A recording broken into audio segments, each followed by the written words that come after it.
Well, as sort of a history degree, I think it's quite important because obviously it's not exactly, people think I learn dates and they think I learn just numbers in my head. And actually I'm terrible at learning dates, but what you do is you learn how to approach information and evidence and sort of make judgments of that. So it sort of increases your ability to either make a judgment or construct an argument, which I think is very important generally. And evidence, once you become able to weight evidence, I mean, you apply this for everywhere in life.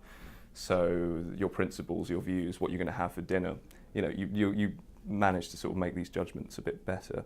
And I think about history, the most important thing is putting everything in a context. I think if you're going to do anything, you need to put it in a context, and history forces you to do that. So you don't just see the Russian Revolution, you see it in the 200-year span and you see what made it. And once you have this approach to most things, it's good because you understand the long-term, short-term causes. And I think understanding the causes and the context are the best way to approach any issue, essentially.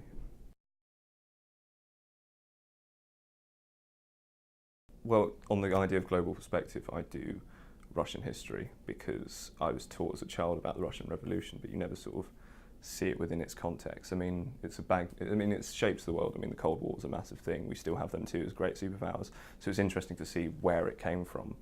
And also, you understand the cultural differences as well. I mean, it's not simply the fact that there's another country and they had different circumstances. Their entire society is different and their entire philosophy is different. And it makes you sort of understand that England's society and way of thinking is completely diverse to anywhere.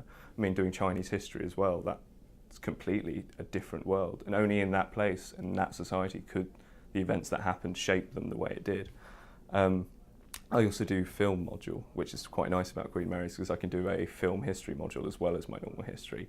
And that completely gets you to think in a different way because basically another subject, you have to sort of talk in a different terminology.